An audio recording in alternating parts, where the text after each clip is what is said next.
Welcome to Voices of Biocomplexity, conversations inspired by complexity. I'm Erin Raymond from the University of Virginia's Biocomplexity Institute, and in each conversation we explore how data, modeling, and interdisciplinary science help us understand the interconnected challenges shaping our world.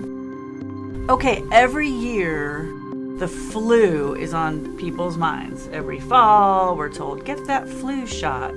I want to know how that works. How do they know what the flu is going to be like? Is it going to be bad? Is it going to be not bad? Do we have any kind of an idea of what we can expect?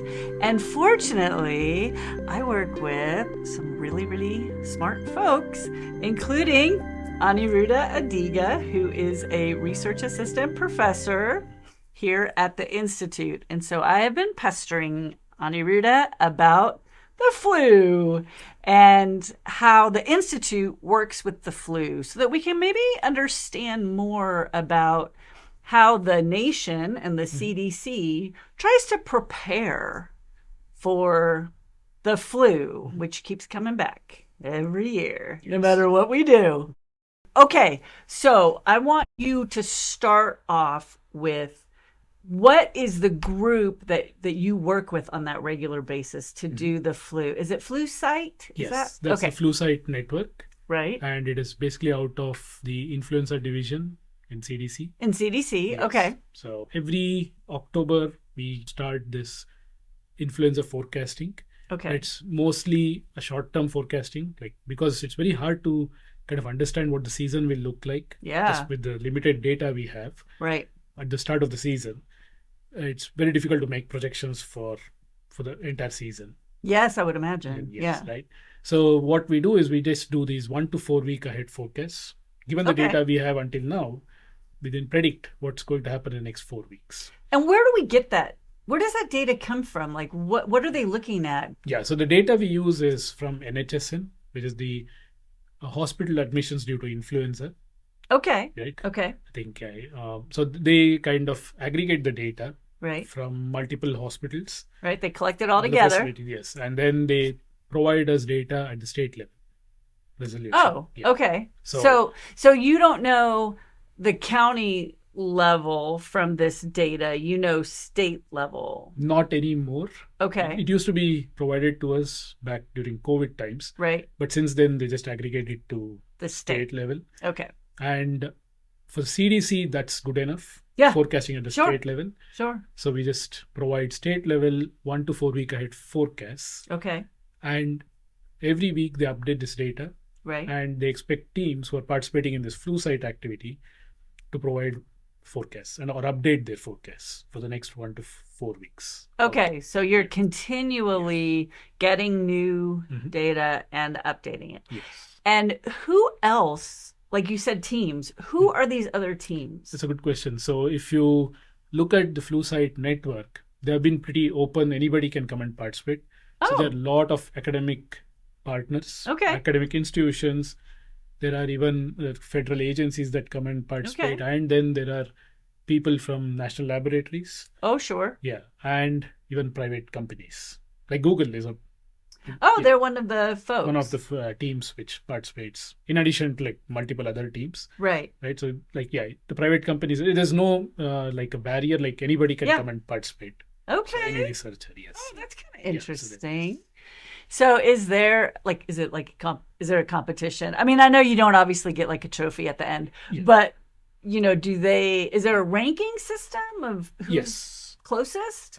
Yeah. So they have their own scoring metrics. Okay. Right. If you look at the forecasting community in general, right, there are multiple metrics that are kind of put out. So the CDC, after a lot of years of kind of wrangling with different metrics, they've come out with weighted interval score. Okay. So we provide probabilistic forecasts. So it's a proper scoring rule that allows you to rightly measure how well a model is doing or not. Okay. So it's a probabilistic scoring rule for all practical purposes. Right. And that is being used to rank models. Okay. Now, every week, based on the forecast you've submitted for the previous weeks, they assess how well your model is doing and then update the rank. Okay. Every week. So that there's no leaderboard that at least the CDC maintains. Right. But there are different, I think, entities, like, for example, Nick Reich's group, who is like a major player in this disease forecasting. Their lab puts out scoring rules, or scoring or the leaderboard. The leaderboard. Yes. Right. Have we been at the top of that? Not the top at any point. I'm sorry to say that, but the top Goals. 5. We've been at some point. We have top been 5. And more importantly, like, I think not this season, but the previous season, during like the peak activity. Yeah.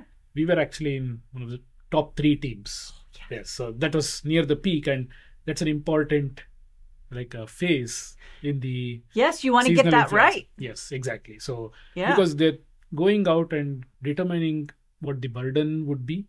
Based on our forecast. So if the hospitals have to kind of allocate the resources, right? So they need some estimate on what the burden would be due to influenza. Yes. In the next 4 weeks. Right. So that's an important epidemic phase. Yes. Right. So that in that point, we have at least 2 seasons back, we topped that, and that was a difficult season because we had 2 peaks. Oh. Right? So that's the other thing. So that's why I'm giving that as a good example. Yeah. Oh, okay. Yeah, and this season overall, one of our models was in the top 10 out of 40 models. So love that. I mean, it's technically tied 7th, so that's okay. So that's some. Yeah.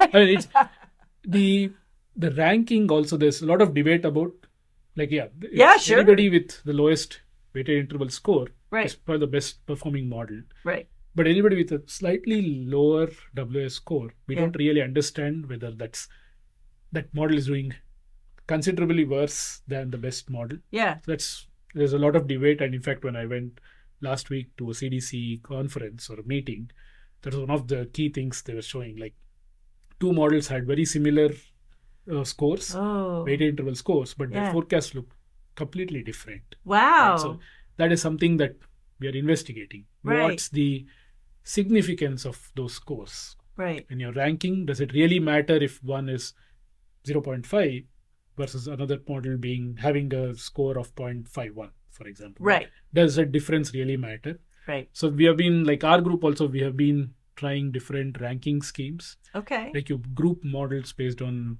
their scores. Right. Right. So, and the grouping is also difficult. When do you push one model from the top group to the next group? So all these things are because do they combine them in an ensemble? Exactly. Is that what's happening? Yeah. And so they need to know the rank because they can give each model more weight in the ensemble. That's a good question. They don't do that as of now. Okay. So they just use the median.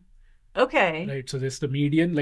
There are 50, 60 models that provide forecasts. Right. This season we had 39 models. We get basically 39 forecasts. Right. Right. And they could.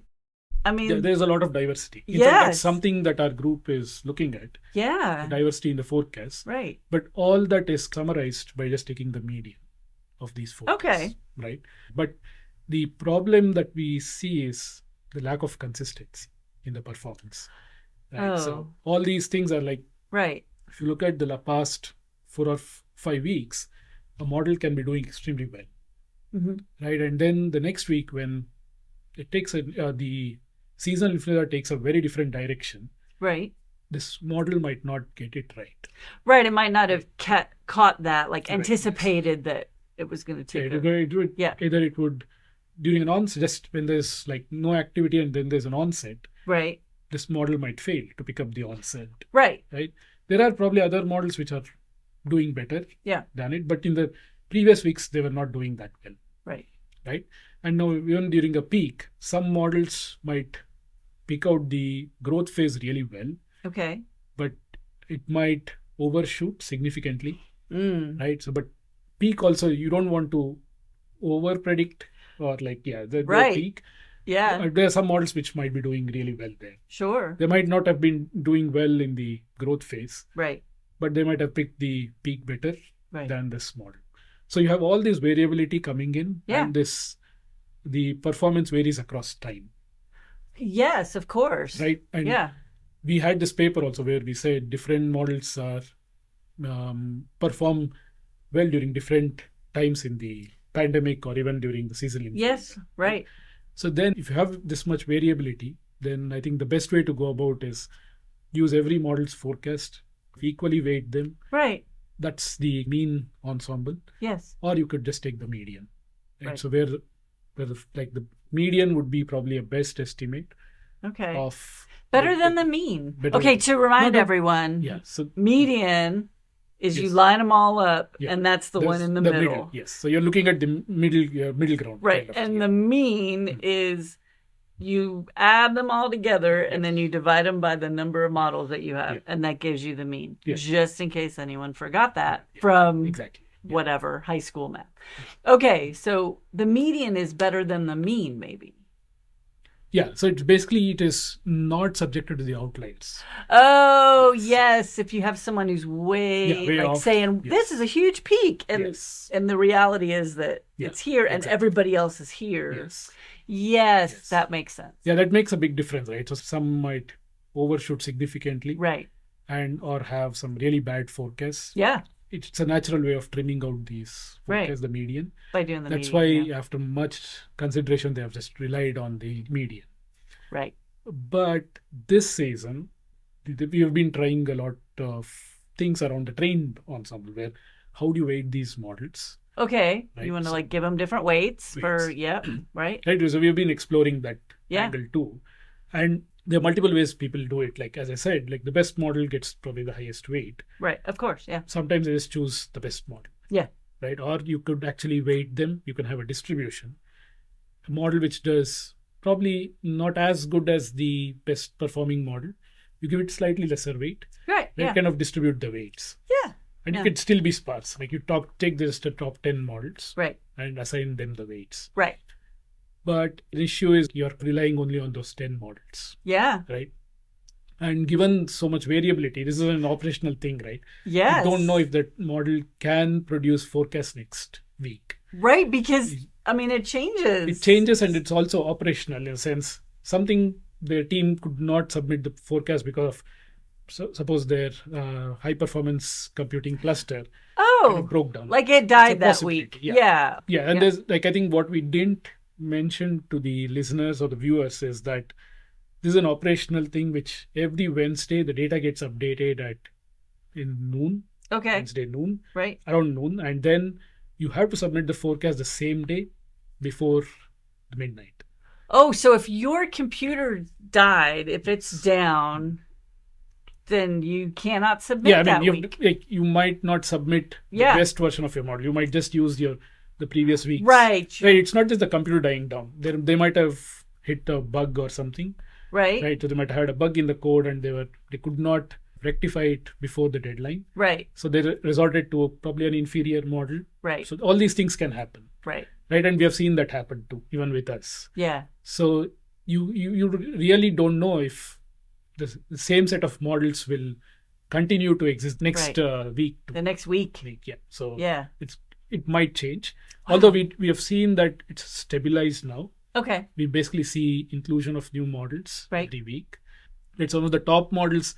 They continuously produce forecasts for the season. Yeah. So that's the thing. So coming back to the point, yes. So the trained ensemble has these issues. Like you have to, you cannot rely on few models. Right. So what we said is like, let's kind of assign weights to all the models that are there. Let's not have a sparse set of weights. Right. But still kind of rank one model slightly higher than the other. Right. And kind of leverage its better performance over the past weeks. Yeah. And see if we can get better forecasts. A more accurate forecasts. Yeah. And the other thing is once you start seeing that there's a lot of diversity in the forecast, you just automatically switch to kind of a uniform weighting or a mean kind of weighting. Right. So now you don't really know, okay, all the models are disagreeing. So diversity would basically mean that all the models are disagreeing. Right. So then what you do is you kind of say, okay, now everybody is disagreeing. Let's just take the mean. Yeah. And then just get away with it. Right. Yeah. So we have seen that this diversity kind of starts coming when there's a lot of uncertainty in the data. Okay. Like when you're hitting a peak, some models might say, no, it's not the peak yet. And some might say it's already going down. Some might say it'll just plateau out. Right. So that's when you start seeing a lot of diversity. Right. So uncertainty in the data, because like this hospital that had 50 cases last week has none this week, or like, why is uncertainty is more in terms of when the season is going to peak. Okay. Right. So there's uncertainty in multiple levels. Right. One is just in the reporting. Yeah. Right. So Yeah. Right. So reporting the uncertainty is basically we see in the early part of the season. Yeah. Right. And even during summer, many of the states were not able to provide data. That happened because of very low activity. Right. Yeah. They're like, we don't have flu. We don't have flu. Yeah. Or COVID was still there. Yeah. But flu was not there, so they turned off the channel. Right. So you don't have that. Right. That's another level. And also the reporting is not that great. So you would see a lot of noise there. Yeah. That's one way to quantify the uncertainty. Right. The other is just in terms of the way it's playing out. You don't know whether next week would be the peak or the week after that you'll see the peak. Right. Yeah. So you keep seeing that variability also. Right. Right. So that's the uncertainty I was talking about. Okay. So basically it's a hot mess, and that if we can get any kind of good modeling predictions out of it, then that's great. Yes. Because it's a big mess. Yes. It's a big mess. Yeah. Okay. So don't be mad when the models are wrong. Yeah, exactly. Yes. That's what we expect or just urge the listeners to. Yeah, don't be mad because there's a lot of uncertainty. But thank you for joining us for this conversation. Yes. And thanks, Aniruddha. No, that was my pleasure. Yeah, thanks, Erin, for doing this. We'll see Aniruddha again because I'm going to make him tell us more about this machine learning thing. Yes. So, all right. Stay curious, everybody. Thank you for joining us for this conversation. I'm Erin Raymond, and this has been Voices of Biocomplexity.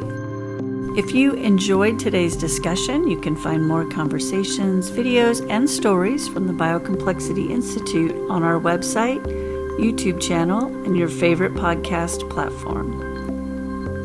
Until next time, stay curious, and thanks for listening.